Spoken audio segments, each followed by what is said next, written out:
Hello guys, hello mga ka-person. For today's video, nandito nga pala tayo sa airplane, Charis. Siyempre, nakasakay tayo sa tren. Yan. Ayan, di ba? Ang uso ni Mami Lengyo. Ayan.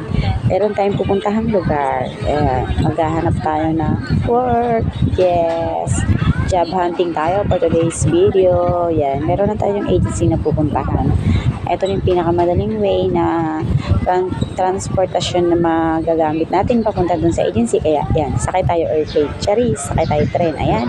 At nandito na nga tayo sa agency na aming ina-applyan. O, tamang tambay lang kasi inabutan tayo ng break time. Ayan. Tsaka nagpe-prepare sila dyan dahil may magaganap na fire drill. Ayan. May mga turo-turo kung paano gamitin ang ating fire extinguisher. At ito na yun, panoorin natin mga ka-person.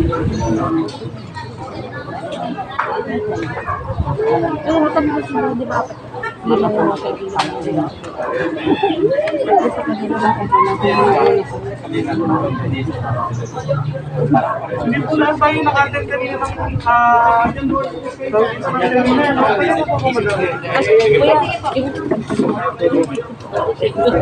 Alam ko ikaw yung gagamitin. Pilay po ako eh. Pilay po ako. Walang ako. Tambay ka lang dyan, meron. Hindi po tayo lahat nakatin kanina ng fire safety seminar. Tama? So, ulitin ko lang na yung acronym sa paggamit ng fire extinguisher is TPAS. Huwag po natin kakalimutan. Yan, TPAS. First, kailangan natin i-twist tong pin before natin sa magamit, no? Twist natin ito para maputol ito.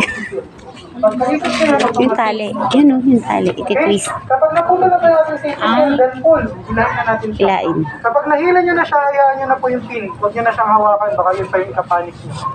Okay? Then, kapag po na-pull na natin yung pin, hawakan po yun natin yung nozzle. Okay? Hawakan natin yung nozzle, then i-aim natin kung saan po yung nasusunog. Okay? Pag tayo nakakita ng apoy, doon natin tinarget. Dapat kung ano mismo yung nasusunog. Yung base po ng fire. Kasi yung papatayin natin doon sa apoy natin. Okay? Then, lipat natin yung thumb natin, no? Proper handling again, doon lang muna tayo sa handle. Kapag gagamitin na natin sa fire extinguisher, ilipat natin yung thumb, doon na natin siya ipapress. No? Press squeeze the lever, okay? And lastly, sweep from side to side. Okay? Ano po yung dapat natin ulit i-consider kapag nasa labas tayo, outdoor? Hangin, yung wind direction. Huwag tayo gagamit ng fire extinguisher na papunta sa atin yung hangin. Kasi sa atin din lang pupunta yung chemical or pwedeng mag-backfire sa atin. Okay? Then, yung pwede natin mamaya yung hangin, yung apoy na kung saan papunta. Mag-ibig natin yung pag may apoy na kawawa. Okay? So, first call natin kung nasaan yan. Again, ano po yung acronym? TPAS. Ano yung letter T? Twist. Then P? Pull. Pull. Aim the nozzle. Letter S, yung una. Twist the lever. And last T, sweep from side to side. Okay? Twist. Ewan ko. Kaya po natin twist na yung kulay green natin, no? Kasi po ito talaga chinecheck namin before gamitin. Ang dami na po namin naging case na lumalabas po dun sa, pero no, mahilig po yung ating fire extinguisher. Hindi na po kasi namin siya nare-recommend gamitin. Medyo delikado po kasi talaga yan. Green. No? Kung ito po ay bago, sir, marami po kami naging cases din kasi bago yung mga fire extinguisher nila. Bagong refill, bagong pa-recognition. Kaya lang nagkaroon ng leak.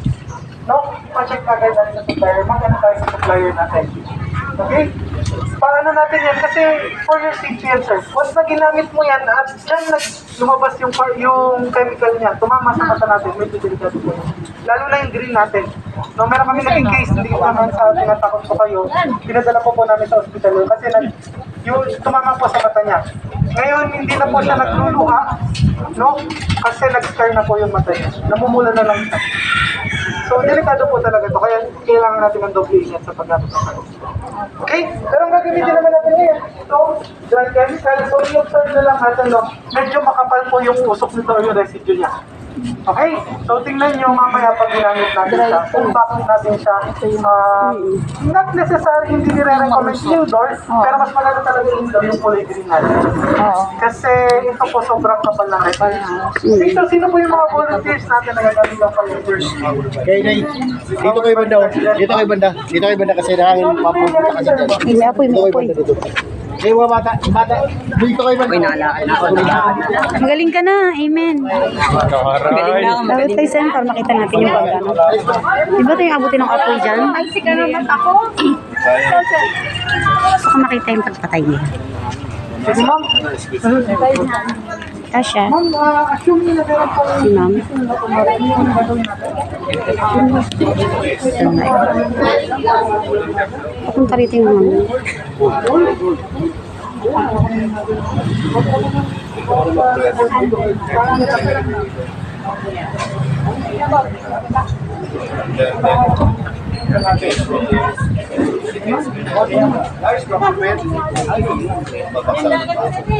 May tawa ma'am ha. Baka medyo pressurize yan kasi kung medyo malambot yung hawak natin, baka kung saan-saan tumama. Okay? So, saan ka pa sa ma'am? Nasa yung hangin. Nasa yung hangin. Huwag pa siya tumalapit ma'am. Okay, yung lapit natin is 6 to 8 feet. So, parang hindi magbaktan sa ating hawak. Ma'am? Hey, usap kayo doon, usap kayo doon. Baka malakap kayo yung ano. Hindi ka lang. Usap doon, usap. Ayun, ma'am. Doon. After natin yung signature, no, ibaba niyo ba yan? Kasi baka sinunod yung press na matutok na sa tao, sila pa yung mga na pala. O, di ba? Ano yung sinasabi na pabango?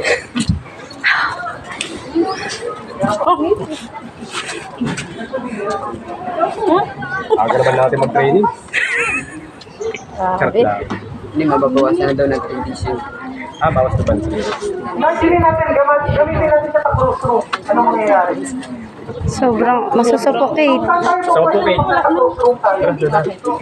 Wala na ba? Pwede na tayo sa lilim. Para just in case, mapuno ng usok yung Tara. natin o yung natin, makatakto ka agad tayo. Kaya huwag natin nakalimutan yan, dapat nasa likuran natin.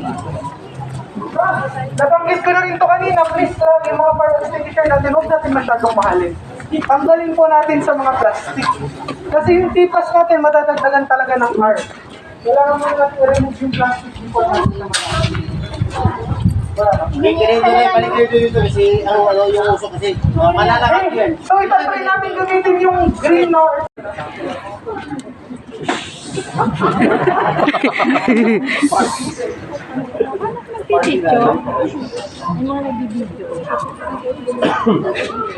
check natin o observe natin. Bakit tinawag na green?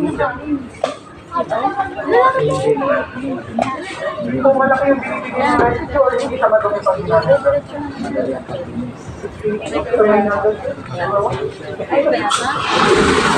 Okay, Marlos. No, mapapansin nyo, no? Mas maganda. Hindi mausok. And, tingnan nyo, kung mapapansin nyo nag-evaporate siya agad, natutuyo siya agad, mabilis siyang matuyo. Wala na. Okay. At hapon na nga natapos ang kanilang fire drill at safety training at paggamit ng fire extinguisher. Meron ba tayong natutunan mga ka-person? Ayan. Kaya umuwi na kami. Babalik na lang tayo kinabukasan para magbasa ng ating requirements. Siyempre, sumakay na ulit kami sa airplane. Ayan, Charis. Sumakay tayo ulit sa tren. Standing position again. At ito na ang second day. Nakapagpasa na kami ng aming requirements dyan. Siyempre, sumakay na ulit tayo ng tren. At pineflex ko lang dyan yung lagi nating kinakapitan. Ayan, mga ka-person. O, dyan na tayo kakapit. Hindi sa mga jowa nating hindi naman makapitan. Charis! May hugot si Mami Leng. Ayan, at ipiflex ko nga pala. O, diba? Ang daming kumakapit sa kanya. O, diba? Buti pa yan eh, no? Matibay, matatag, at maaasahan. Char! Ayun, meron nga palang baby yung katabi ko. Ayun, o, diba? O, nasa unahan tayong bagon. Yan. Malay natin yan. Reflex natin ulit ang ating kakapitan everyday, mga ka-person. Ayan. O, diba? Sa unang sakay ko ng tren, ako'y nakatayo. Sa ikalawa, nakatayo. Sa ikatla'y nakatayo pa rin. But still, look at the picture. Masaya pa rin ang mamiling nyo. Tuloy ang buhay. Enjoy ang life. Ayan. Happy pa rin para lagi tayong pretty. Ayan. Salamat sa pagsama at panonood, mga ka-person. Hanggang sa susunod. Abangan natin ang ating makahanap na job. Salamat sa pagsama. Please like, share, and salamat po sa panonood. I-flex ko ulit tong kakapitan natin everyday. Ayan. Thank you for watching.